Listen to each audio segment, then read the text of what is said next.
Hello and welcome to Niaga Spotlight with me, Tamina Kauji. Now, Niaga Spotlight goes through the week in business and future affairs. Market watch, industries, analysis and insights. We've got you covered on Niaga Spotlight.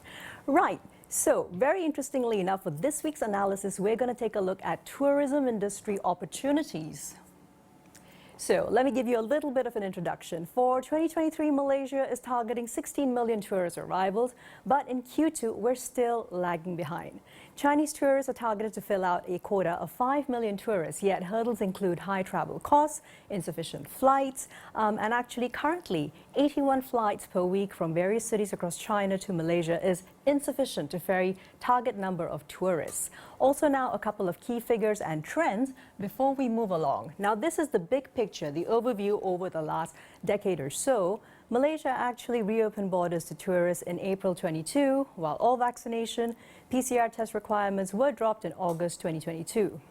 Tourism is, of course, a key source of Malaysia's income, accounting for 6.8% of the country's GDP in 2019. In 2022, we welcomed 10.7 million tourists. This generated 28.2 billion ringgit in tourism income. This, however, was still a drop to less than 39% compared to pre-pandemic levels. We saw 26.1 mil tourists in 2019, by the way. So now overall, tourist arrivals plateaued between 2010 to 2019, rough average being around 25.8 million arrivals per year. The highest ever that we saw was 27.4 million tourists. That was in 2017. And interestingly enough, in July 2019, the Minister of Tourism expressed confidence in achieving 30 million tourist arrivals in 2020, and this contributing an estimated 100 billion ringgit in revenue. But then the pandemic hit. So arrivals quite naturally dropped in 2021 to just 134,000 odd tourists due to ensuing traveling restrictions. So now, moving along for a quick regional comparison as we move along. Malaysia outperformed Thailand, Indonesia, Singapore, Vietnam in tourist arrivals post-pandemic recovery at 39%. However, also, Thailand's 2019 pre-pandemic arrivals was nationally record-breaking at 39.8 million foreign tourists. And meanwhile, we also look at Singapore. Number of visitors reached 6.3 million in 2022. So this was rather interesting. And moving along from there into Indonesia, which saw 5.47 million foreign visitors in 2022, a 33% drop for their pre-pandemic levels. Meanwhile, for Thailand in 2022, they beat their tourism target with 11.15 million foreign visitors, surged from just about 428,000 during the pandemic-related curbs. And lastly, quick look at Vietnam, which welcomed over 3.66 million tourists in 2022. Right, so moving along from there, now we have a quick caller on the line, online, who will be discussing Malaysia's tourism industry opportunities with me, Nigel Wong, Honorary Treasurer with the Malaysian Association of Tour and Travel Agents, MATTA. Nigel, thanks for joining us. Pleasure. Right, so Nigel, now Malaysia is anticipating Chinese tourists to return in full force from July during China's summer holidays. What preparations are underway to ensure our tourism ecosystem is going to be capable? Well, I think the tourism industry has already been gearing up to welcome tourists, not just the Chinese, tourists from all over the world. We've learned over the pandemic not to rely too heavily on one particular source market. Now, that being said, we are very much expecting the arrival of our tourist guests from China again. We're very excited about that. And as far as the industry is concerned, everywhere from travel agents to operators down to hotels, we're all gearing up in our own way. Travel agents have got their staff back on hand. They're gearing to do more promotions into China. They're already doing it online as well. Business talks have resumed with our counterparts in China. Hotels, I believe, are gearing up, trying to desperately get as much manpower back into their hotels as possible to cater for what we perceive will be a larger influx of Chinese tourists heading towards the end of the year. Right. That's very interesting, particularly considering the fact that, as you said, we want to be targeting not just Chinese tourists, but also a wider scope of them. Now, real talk though, Nigel, tourism industry operators have to foot the average 30% rise in cost of doing business. How dependent is the sector on government assistance for recovery? Just a quick brief, during Budget 2023, Prime Minister Anwar Ibrahim did announce 2025 will be Visit Malaysia year, with the government allocating 250 million ringgit to promote tourism. So all that taken in mind? Okay, I'll be very candid here. I'll put it this way.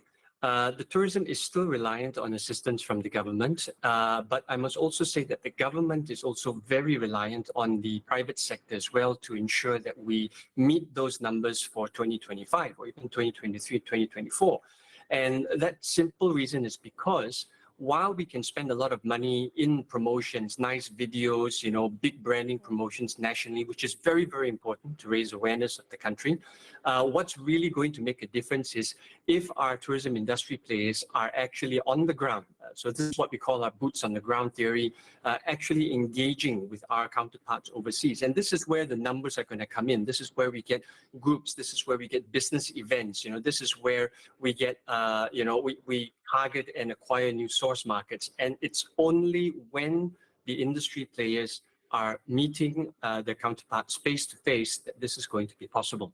So that being said, during the MCO period, the governments did what they could, given the lack of resources. And unfortunately, we see today maybe nearly a quarter of the industry, especially travel agents, have yet to come back. The current budget for 2023 could have been better, but we understand that there are other priorities that need looking into. What we can only say is that, number one, we are hoping for a better budget leading up to 2025, because that's where everything's going to happen. And number two, there needs to be a much more targeted allocation for industry stakeholders to go overseas, sales missions, engage their counterparts on the ground, and bring in the sales. Absolutely, and MATTA has been particularly active in this arena, which is very encouraging. Now, Nigel, staffing struggles are another issue. As you were mentioning, tour operators who have or have not come back, especially when it comes to lack of management and skilled workers for the tourism sector. How can these chronic issues be overcome, in your opinion? Okay, so during the pandemic, we've lost a lot of experienced manpower, and unfortunately, as much as I hate to say it, in Malaysia, we're very, very fond of quote unquote quick win scenarios, which, while it may generate a desired effect in the short term, actually doesn't do anything much for the tourism economy in the long run. Now, one of these areas is actually manpower.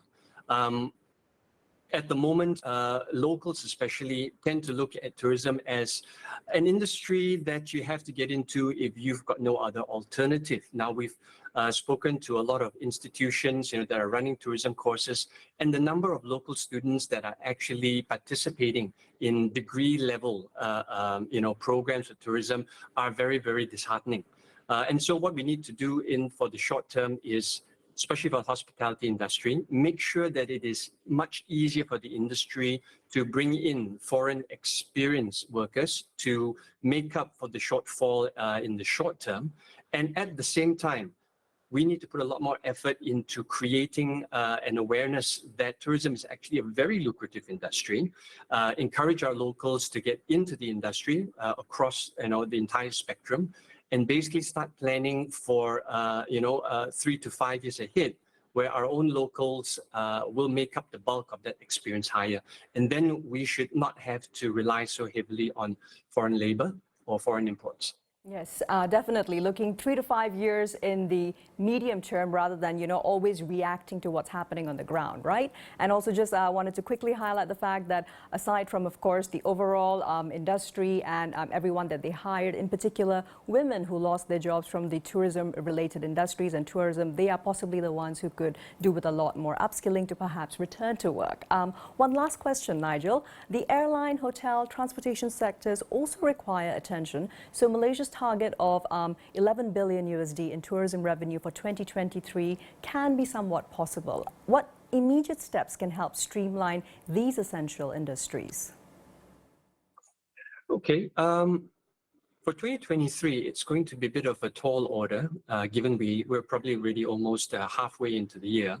But that being said, I think for the airlines, what we need to do is make it lucrative for more airlines to fly into the country. So we need to start looking at tourism as not so much or not just a promotions game, but our strategy should actually center on the number of people that we can bring through our airports, especially. Whether they are transit or whether they're going to be staying in Malaysia, to encourage that flow of traffic into the country.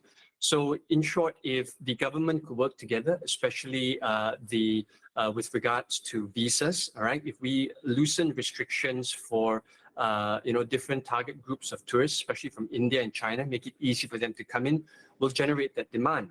At the same time, if we ensure that costs, to fly into our airports are manageable, we should encourage more airlines to fly into Malaysia and thereby generate that traffic.